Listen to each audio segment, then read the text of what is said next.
नमस्कार साथियों, मैं डॉक्टर देवेश भारद्वाज आप सभी का अपने YouTube चैनल हिंदी ज्ञान स्थली में हार्दिक स्वागत करता हूं, अभिनंदन करता हूं। और आपके द्वारा दिए जा रहे अपार स्नेह, प्रेम, सहयोग और सम्मान के लिए मैं आप सभी का हृदय तल की अतल गहराइयों से, अनंत गहराइयों से कोटि कोटि आभार व्यक्त करता हूं, अभिनंदन करता हूं। मेरे प्यारे साथियों, और अपेक्षा करता हूं यही प्रेम, सहयोग और स्नेह, आपका यही सम्मान मुझे आगे भी मिलता रहेगा। मेरे प्यारे साथियों, आप सभी के विशेष अनुरोध पर मेरे कुछ भाई बहनों का लगातार मुझसे संपर्क हो रहा है। कुछ व्यक्तिगत रूप से, कुछ फोन पर मुझसे एक ही बात कर रहे हैं, सर आप व्याकरण कब पढ़ाएंगे, सर व्याकरण कब पढ़ाएंगे। तो उनके अनुरोध को ध्यान में रखते हुए आज से हमारी हिंदी व्याकरण की प्रामाणिक अध्ययन के लिए कक्षाएं और कक्षाओं की वीडियो आपको निरंतर मिलती रहेगी। आज से हम अपनी व्याकरण की वीडियो श्रृंखला प्रारंभ कर रहे हैं और श्रृंखला में मुझे शुरू करनी थी सबसे पहले भाषा लिपि और उसके बारे में मैं बात करता, लेकिन फिलहाल मैं ये वीडियो शुरू कर रहा हूँ आपके लिए संधि से। भाषा की आपको इसके बाद वीडियो मिल जाएगी, ठीक है, क्योंकि संधि की कुछ लोगों को विशेष डिमांड है। तो सबसे पहले हम प्रारंभ कर रहे हैं विशेष अनुरोध पर संधि से, ठीक है। भाषा से, वर्ण विचार से हम अगली वीडियो में अगले लोगों से बातें करेंगे। तब से पहले हम शुरू करते हैं संधि। तो प्यारे साथियों, आज का हमारा जो प्रकरण है वो रहेगा संधि। क्या रहेगा? संधि। मेरे प्यारे बच्चों, जैसा कि आपको मेरा पता है, मेरे पढ़ाने का तरीका, मेरे पढ़ाने की स्टाइल, मैं रटने में विश्वास नहीं करता, मैं समझने और समझाने में विश्वास करता हूं। तो समझने और समझाने में विश्वास करते हुए आज के हम प्रकरण को आगे बढ़ाते हैं। संधि। संधि अगर हमें पढ़नी है तो इसको समझने के लिए आपको कहीं जाने की जरूरत नहीं है, कहीं जाने की जरूरत नहीं है। संधि शब्द को पकड़ लीजिए और तोड़ लीजिए। क्या करना है आपको? संधि शब्द को पकड़ना है और तोड़ लेना है। ये कहता है सम प्लस धी। इसकी परिभाषा बेटा इसके अंतर्गत ही मिलेगी। कहां मिलेगी? इसके अंतर्गत मिलेगी। पहला शब्द है सम और दूसरा है धी। सम माने होता है निकट। सम माने क्या होता है? निकट। सम माने होता है सुंदर। सम उपसर्ग है बेटा, इसका अर्थ होता है सुंदर या निकट। और धी, धी माने धारण करने वाला। धी माने धारण करना, ठीक है। धी माने धारण करना, धारण करने वाला, ठीक है। धारण करना या धारण करने वाला, ठीक है।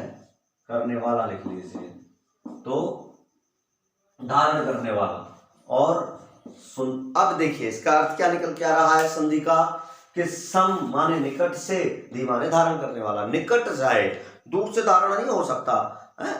मैं इस पेन को कहूं यहां से धारण कर लूंगा, छोड़ दो, कर लूंगा धारण, हो जाएगा क्या? हो जाएगा क्या?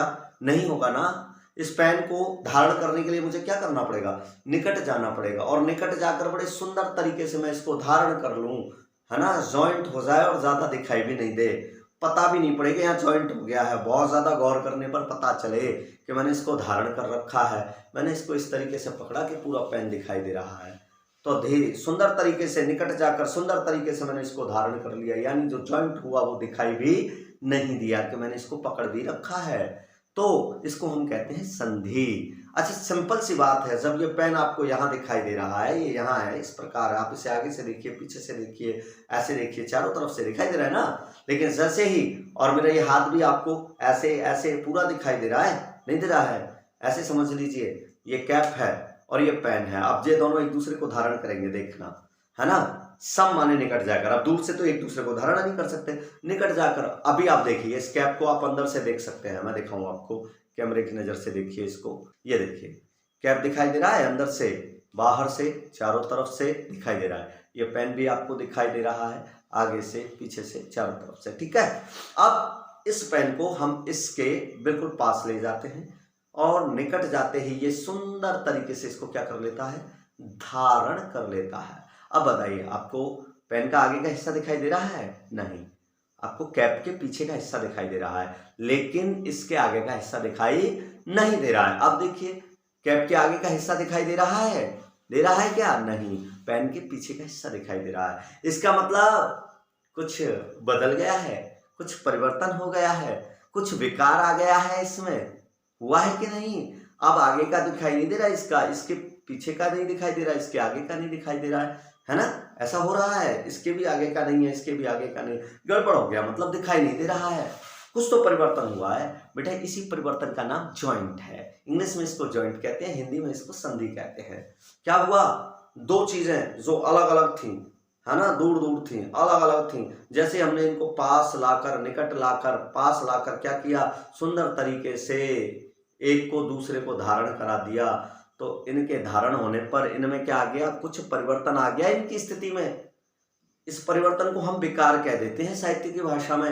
विकार आ गया, परिवर्तन आ गया। इसी विकार को, आने वाले इसी विकार को, इसी परिवर्तन को हम क्या कहते हैं मेरे प्यारे साथियों, इसी विकार को, इसी परिवर्तन को हम संधि कहते हैं। आई बात समझ में? इसकी परिभाषा आपको रटने की आवश्यकता नहीं है, इसकी परिभाषा इसी में छुपी हुई है। तो संधि क्या है?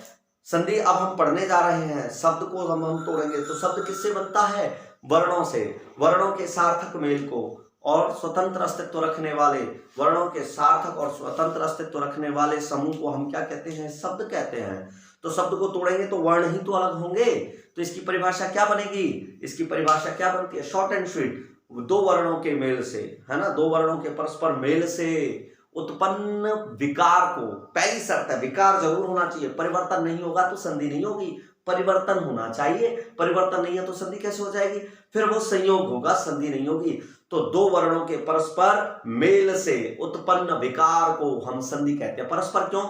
क्योंकि केवल इसने इसको धारण नहीं किया, इसने भी इसको धारण किया, इसने भी इसको धारण किया, दोनों ही जुड़ रहे हैं एक दूसरे से, केवल यही नहीं जुड़ रहा है, ये दोनों जुड़ रहे हैं, तो परस्पर मेल हुआ ही। समझ में आया?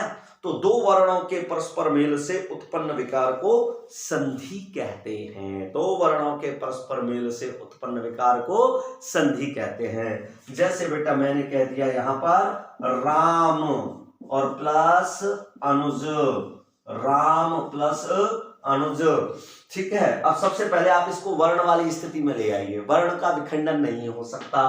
तो सबसे पहले लाइए र प्लस आ प्लस म प्लस अ, ठीक है। पहला वर्ण निकल के आ गया ये वाला, र प्लस आ प्लस म प्लस अ, ठीक है। फिर इसके बाद दूसरा लिखिए अ प्लस न प्लस उ, ठीक है, प्लस ज प्लस अ, ठीक है। अब देखिए सारे वर्ण हो गए, सारे वर्ण हो गए कि नहीं हो गए? अब कोई से भी दो वर्ण जो मिल सकते हैं और जिनके मिलने से क्या हो सकता है? परिवर्तन हो सकता है, वहीं पर संधि होगी। तो बेटा यहाँ पे क्या किया हमने? इस वर्ण को इस वर्ण से मिला दिया, जॉइंट हम यहाँ पे करा रहे हैं। ये आगे का ट्रैक्टर हो गया, पीछे की ट्रॉली हो गई, और यहाँ पे हुक का जॉइंट करा रहे हैं हम। समझ लिया? देसी भाषा में समझिए, है ना। तो यहाँ पे ये जॉइंट करा रहे हैं, यहाँ पे हम संधि करा रहे हैं। इस स्वर का इस स्वर से, इस वर्ण का इस वर्ण से परस्पर क्या करा देंगे हम? मेल करा देंगे।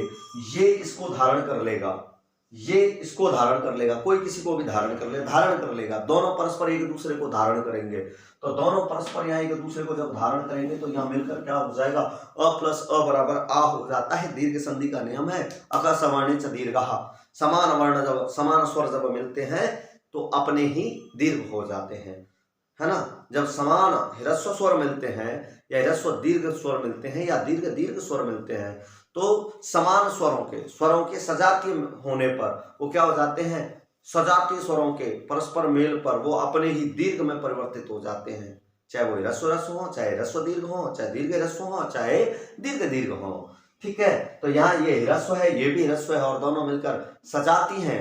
ये भी सजाती है, ये भी सजाती है, दोनों सजाती हैं, और दोनों के मिलने पर ये क्या हो गया? दीर्घ हो गया। तो देखिए ये यहाँ पर क्या हो गया? फिर दोबारा मिला लो, रा और इस म में आ मिला देंगे तो क्या हो जाएगा? माँ। ये आ तो यहाँ से गायब हो गया, तो नू और ज, तो इसको मिला दिया नू और ज, तो क्या बन गया मेरे प्यारे साथियों? रामानुज, है ना। रा म में इन दोनों का मेल मिलाकर आ माँ, और यहाँ न और उ बराबर नू और ज और अ बराबर ज, तो क्या बन गया? रामानुज। राम प्लस अनुज बराबर रामानुज, ठीक है। अब इसी को देख लीजिए, दूसरा नहीं आपको कहीं जाना है। यहाँ पे है सम और यहाँ पर है धी, तो क्या बन गया? देखिए म, और म के बाद आ गया ध। अगर हम इसको भी तोड़ें तो क्या है? देखो धी को भी तोड़ दें तो ये हो जाएगा ध प्लस ई, ध प्लस ई। अब देखिए म के बाद क्या आ रहा है? ध आ रहा है कि नहीं आ रहा है? अब दोनों का देखिए संधि हो गया। संधि हुआ तो कैसे हुआ? देखिए म के बाद ध आ रहा है और यहाँ म किस में बदल गया? अनुस्वार में बदल गया। परिवर्तन हुआ कि नहीं हुआ? यहाँ म नहीं है, म कहाँ गया? अनुस्वार में बदल गया। जैसे इस सम ने इस धी को या इस धी ने इस सम को, परस्पर दोनों ने एक दूसरे को क्या किया? धारण किया। तो यहाँ पर मेरे प्यारे साथियों ये म अनुस्वार में बदल गया, परिवर्तन हुआ, स्थिति में परिवर्तन हुआ, इसी को हम संधि कहते हैं। अगर आप इसको अनुस्वार में नहीं भी बदलें तो आप इसको ऐसे लिख सकते हैं, क्या लिख सकते हैं? ऐसे लिख सकते हैं। तो भी ये म किस में बदल गया? ना में बदल गया। किस में बदल गया? ना में बदल गया। दोनों के मेल पर, परस्पर मेल पर विकार तो उत्पन्न हुआ, परिवर्तन तो हुआ, स्थिति परिवर्तन तो हुई। इसी को मेरे प्यारे साथियों हम क्या कहते हैं? संधि कहते हैं। तो दो वर्णों के परस्पर मेल से उत्पन्न विकार को संधि कहते हैं। दोबारा आप लिख सकते हैं, नोट कर सकते हैं आप आराम से। मेरे पास पीडीएफ नहीं मिलेगी आपको, मैं बस ऐसे पढ़ाऊंगा, पीडीएफ नहीं मिलने वाली आपको, ध्यान रखना। तो इसको पढ़िए और लिखिए, नोट करिए कि दो वर्णों के परस्पर मेल से उत्पन्न विकार को, दो वर्णों के परस्पर मेल से उत्पन्न विकार को संधि कहते हैं। और अगर विकार उत्पन्न नहीं होता, अगर विकार उत्पन्न नहीं होता तो उसे संयोग कहते हैं, उसे संयोग कहते हैं, संधि कदापि नहीं कहते। ध्यान रखना, दो वर्णों के परस्पर मेल से उत्पन्न विकार को संधि कहते हैं, और अगर विकार उत्पन्न नहीं होता तो उसे हम संयोग कहते हैं। ठीक है, अब हम बात करते हैं संधि होते कितने प्रकार की है। तो संधि मूलतः 3 प्रकार की होती है। संधि कितने प्रकार की होती है? संधि मूलतः 3 प्रकार की होती है। कितने प्रकार की होती है? 3 प्रकार की होती है। संधि में आपको क्या क्या सुनाई दे रहा है? देखिए, संधि, तीन ध्वनि दिखाई दे रही है, संधि, है ना? ऐसे देखिए। तो संधि मूलतः कितने प्रकार की होती है? 3 प्रकार की होती है। एक होती है स्वर, एक कौन सी होती है? स्वर। एक होती है स्वर संधि और दूसरी होती है व्यंजन संधि और तीसरी होती है विसर्ग संधि। कौन सी संधि? विसर्ग संधि। ठीक है, एक होती है स्वर संधि, एक होती है व्यंजन संधि और तीसरी होती है विसर्ग संधि। तो संधि मूलतः 3 प्रकार की होती है, स्वर संधि, व्यंजन संधि और विसर्ग संधि। ठीक है, स्वर संधि, व्यंजन संधि और विसर्ग संधि। अब सुन लें स्वर संधि का नियम क्या कहता है। स्वर, इसका नाम है स्वर। स्वर राजा होते हैं, स्वयं राजन तेते स्वर। और राजा दूसरों के साथ बहुत कम संपर्क रखते हैं, राजा राजा से संपर्क रखता है। ठीक है, और व्यंजन प्रजा होते हैं, और प्रजा तो प्रजा से संबंध रखती है, और प्रजा चाहती है उसका संबंध राजा से भी हो कि नहीं हो। तो प्रजा अलग चीज है। सबसे पहले राजा जो होते हैं, रईस होते हैं, राजा है ना, राजा से ही संबंध रखना चाहते हैं, प्रजा से संबंध नहीं रखना चाहते, उनसे दूर रहना चाहते हैं। ठीक है, तो स्वर का संबंध, जब स्वर की संधि होगी तो स्वर से ही होगी। ये जो संबंध स्थापित करते हैं, शादी विवाह करेंगे राजा, तो राजा अपने राजघराने से ही करना चाहेगा, किसी भी गरीब से नहीं करना चाहता है। ठीक है, और गरीब ये चाहता है हमारा संबंध राजा से हो जाए, समझिए। तो स्वर का जो संधि होगी, जो गठबंधन होगा, जो परस्पर संबंध स्थापित होगा, वो स्वर से ही होगा। ये पहली शर्त है। क्या होगा? स्वर का संबंध स्वर से ही होगा, व्यंजन से नहीं होगा, विसर्ग से नहीं होगा। तो दो स्वरों के परस्पर मेल से, जब आगे भी स्वर हो और पीछे भी स्वर हो, कोई और चीज नहीं हो, दोनों तरफ स्वर ही स्वर हो। जैसे भी रामानुज में हमने कराया था, राम प्लस अनुज, अ प्लस अ, है ना। तो दो स्वरों के परस्पर मेल से या दो वर्णों के परस्पर मेल से स्वर में विकार उत्पन्न हो तो उसे हम स्वर संधि कहते हैं। ठीक है, तो दो स्वरों के परस्पर मेल से, अब मान लो दो राजा हैं, गठबंधन करेंगे या लड़ाई लड़ेंगे, दो आदमी लगातार लड़ेंगे तो नुकसान एक ही, है ना, जाति के हों, एक ही धर्म के हों, तो नुकसान किसका होना? उन्हीं का होना है। राजा लड़ेंगे तो कोई भी मरेगा राजा, है। दो पंडित लड़ेंगे तो कोई भी मरेगा पंडित। दो जाट लड़ेंगे, कोई भी मरेगा जाट। तो ऐसे ही जब दो स्वर एक दूसरे से भिड़ रहे हैं, एक दूसरे को परस्पर धारण कर रहे हैं, तो जो परिवर्तन होगा वो किसमें होगा? वो स्वर में ही होगा, व्यंजन में नहीं होगा, विसर्ग में नहीं होगा। तो दो स्वरों के परस्पर मेल से उत्पन्न विकार को हम क्या कहते हैं? स्वर संधि कहते हैं। दो स्वरों के परस्पर मेल से उत्पन्न विकार को हम स्वर संधि कहते हैं। तो सबसे पहली परिभाषा स्वर संधि की बनती है यहाँ पे। स्वर संधि किसे कहते हैं? दो स्वरों के परस्पर मेल से। किसके? दो स्वरों के परस्पर मेल से। दो स्वरों के परस्पर मेल से, दो स्वरों के परस्पर मेल से उत्पन्न विकार, मेल से उत्पन्न विकार को हम स्वर संधि कहते हैं। उत्पन्न विकार को या परिवर्तन को हम क्या कहते हैं? स्वर संधि कहते हैं। क्या कहते हैं? स्वर संधि कहते हैं।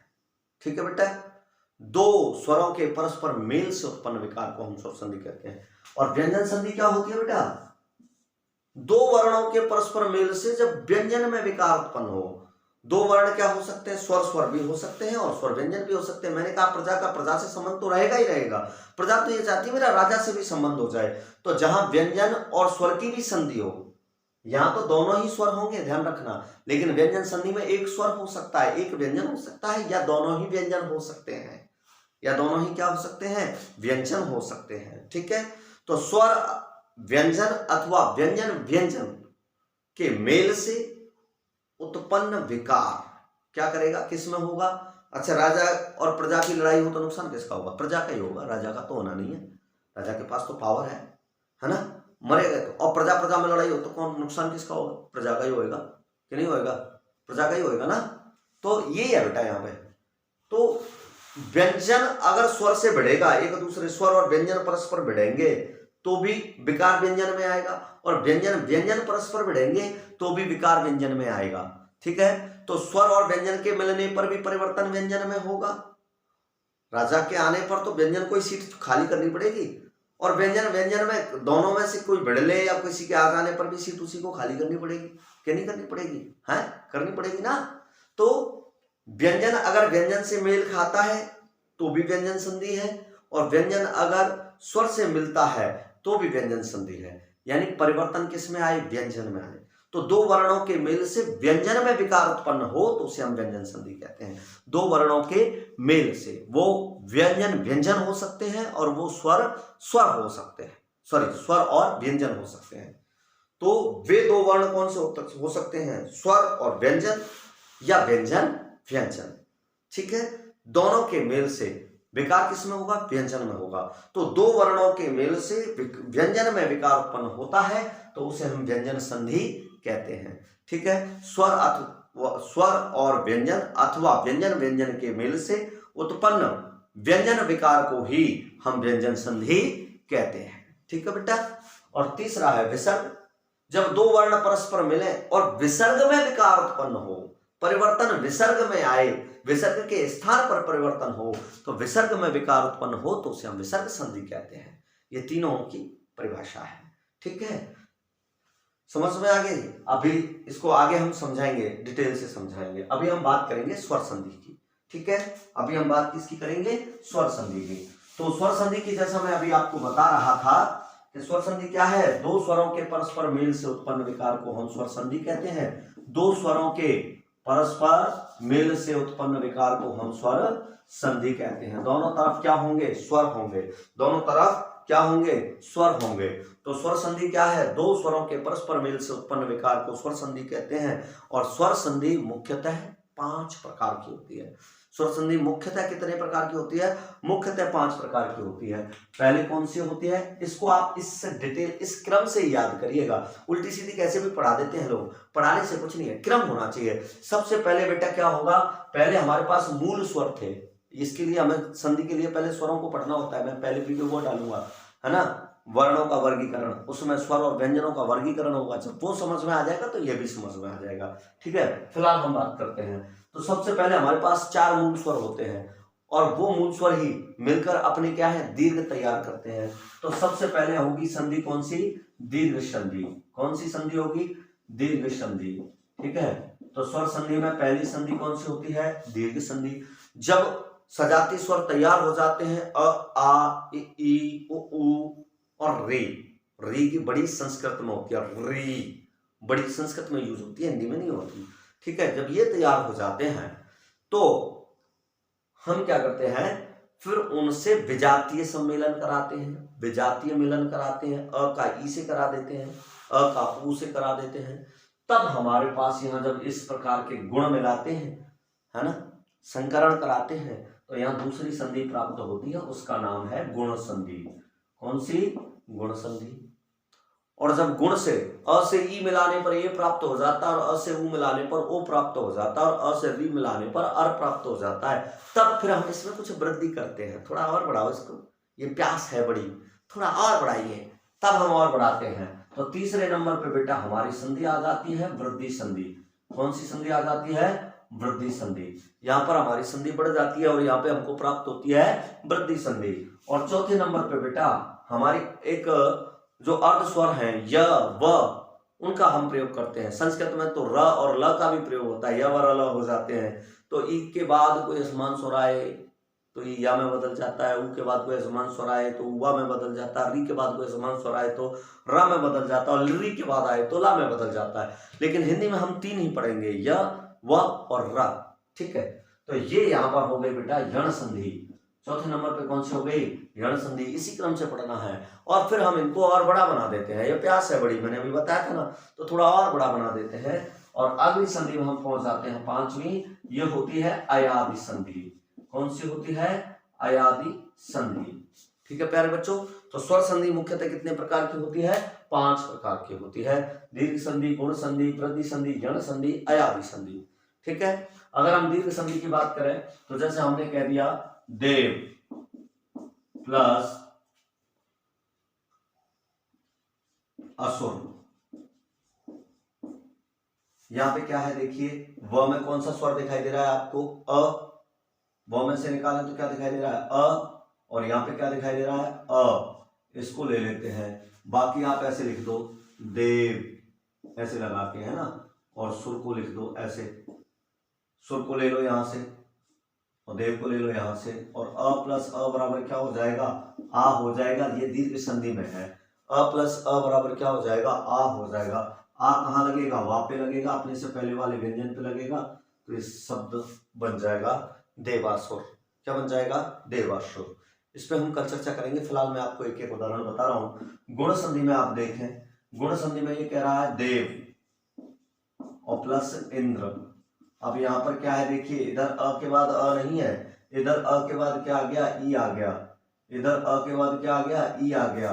ठीक है, यहां ले लीजिए इसको अ, तो इधर क्या बचा? देव।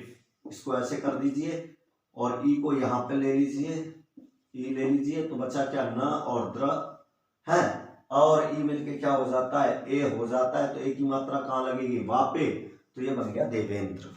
क्या बन गया? देवेंद्र।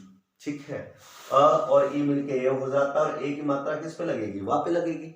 जब ये आधा रह जाएगा, इसमें से अ निकाल देंगे तो क्या हो जाएगा? देवे, और न और दरा को ज्यों का त्यों लिख देंगे तो देवेंद्र। ठीक है, ये हो गई आपकी गुण संधि। वृद्धि संधि में जैसे हमने लिख दिया मत प्लस एक, मत प्लस एक। इधर क्या है? अ और इधर क्या है? ए। ठीक है, इधर क्या है? अ और इधर क्या है? ए। यहाँ पे देखिए मत को ऐसे लिख दिए और क्या लिख दीजिए, क्योंकि अ प्लस ए बराबर क्या हो जाता है? ए हो जाता है। तो डबल यहाँ पे लगा दीजिए और ये क्या हो जाएगा? मतैक्य हो जाएगा। तो ये इसमें क्या हो गई? एक मात्रा में यहाँ पे वृद्धि हो गई, मतैक्य हो गया। यण संधि में देखिए, यण संधि क्या कहता है प्यारे बच्चों? यण संधि कहता है कि ई उ री के पश्चात कोई असमान स्वर आए। ई वाला उदाहरण देखें, जैसे अगर हमने कह दिया प्रति, ठीक है, और यहाँ पे लिख दिया ऊह। क्या लिख दिया? ऊह। तो यहां देखिए प्रत, ऐसे कर दो आप, तो तावे क्या दिखाई दे रहा है आपको? ई के बाद क्या है? ऊ। तो ई किस में बदल जाएगी? या में बदल जाएगी। किस में बदल जाएगी? या में बदल जाएगी। और बाद वाला जो स्वर है मेरे प्यारे बच्चों, है ना, ई तो किस में बदल जाएगी? या में बदल जाएगी, और बाद वाला स्वर उस या में जुड़ जाएगा। तो बाद वाला स्वर क्या है? ऊ। तो ये क्या हो जाएगा? यू। क्या हो जाएगा? यू। तो यहां आप लिख देंगे यू, और त आधा रह गया तो इसमें मिल गया, और ऊ के बाद क्या बचता है? ह। ऊ के बाद क्या बचता है? ह। तो क्या शब्द बनेगा? प्रत्यूह। क्या बनेगा? प्रत्यूह। और ऐसे अयादि में देख लें मेरे प्यारे बच्चों, तो यहाँ पर अयादि में अगर हम देखें तो अयादि में आप देखिए ये कह रहा है ने और प्लस अन, ने प्लस अन। ठीक है, तो ने में आपको क्या दिखाई दे रहा है? ए। तो सबसे पहले यहाँ पे न कर दो ऐसा, ए निकाल दिया आपने, न लिख गया वहां पे। और इसमें क्या दिखाई दे रहा है? अ। तो अयादि संधि कह रही है यदि ए के बाद कोई असमान स्वर आवे, एच ओ आया वाव, तो ए के बाद असमान स्वर आए तो ए किस में बदल जाता है? अय में बदल जाता है, अय में, और बाद वाला स्वर इसमें जुड़ जाता है। तो अय में ये ए तो बदल गया किसमें, अय में, और बाद वाला स्वर क्या है अ, और फिर न, तो अ को इसमें जोड़ देंगे तो अय पूरा हो जाएगा और न को जोड़ देंगे तो न हो जाएगा। ये शब्द बन गया अयन, अयन शब्द बन गया बेटा। तो अ को अब कहां जोड़ेंगे, ना में ऐसे तो लिखेंगे नहीं, न प्लस अ प्लस यन, ऐसे तो लिखेंगे नहीं, तो न को इस या में अ में न में मिला देंगे, इस अ को इस न में मिला देंगे तो शब्द बन जाएगा नयन। और इस विषय पे कल चर्चा करेंगे बेटा, मतलब अगली वीडियो में चर्चा करेंगे। इन संधियों को हम विस्तार से बहुत सारे उदाहरणों के साथ पढ़ेंगे। वीडियो आपको कैसी लगी अपने लाइक और कमेंट के माध्यम से मुझे जरूर बताएं। आप अपना सहयोग देते रहें, मुझे आप उत्साह देते रहें, मुझे आगे बढ़ने के लिए प्रेरणा देते रहें। आपके कमेंट ही मेरे सबसे बड़ा हौसला है, सबसे बड़ी ऊर्जा है, वही मुझे ऊर्जा प्रदान करते हैं। तो आप अपना ये स्नेह प्रेम मुझ पर निरंतर बरसाते रहिए, अपना सहयोग और सम्मान यूं ही दर्शाते रहिए। मुझे बताइए मैंने कैसा पढ़ाया, आपको वीडियो कैसी लगी, आप कमेंट में जरूर बताएं। आगे आपको इस पूरी संधि को, जो अभी मैंने आपको केवल मोस्टली ऊपर से समझाई है, हो सकता है नहीं भी आई हो सकता है बहुत अच्छी आई हो, लेकिन इसको मैं आपको बहुत अच्छे तरीके से और बहुत अच्छे अनेक नवीन उदाहरणों के साथ फिर मैं आपको मिलता हूं, नवीन उदाहरणों के साथ और मोस्ट इंपॉर्टेंट उदाहरणों के साथ, जो सबसे ज्यादा और हर बार हर परीक्षा में लगातार पूछे जाते हैं। इन उदाहरणों के साथ अगली वीडियो में मैं आपको संधि के लेकर फिर हाजिर होता हूं। तब तक के लिए मैं लेता हूं आपसे विदा, और आप समझ गए होंगे। वीडियो को लाइक करना, कमेंट करना और शेयर करना ना भूलें। अच्छी लगती है तो लाइक जरूर करें, लेकिन शेयर जरूर करें। मैं बार बार कहूंगा शेयर करना ना भूलें। जिन लोगों को इसकी आवश्यकता है, जो ये पढ़ना चाहते हैं, जिनको व्याकरण पढ़नी है, अच्छी प्रामाणिक व्याकरण पढ़नी है, उन तक ये वीडियो जरूर पहुंचनी चाहिए। तो आप इसको साझा करें, इस चैनल को साझा करते रहिए, इसको तोड़े नहीं, अधिक से अधिक लोगों तक पहुंचाइए। और मैं डॉक्टर देवेश भारद्वाज आपसे लेता हूं विदा। धन्यवाद, नमस्कार, वंदे मातरम।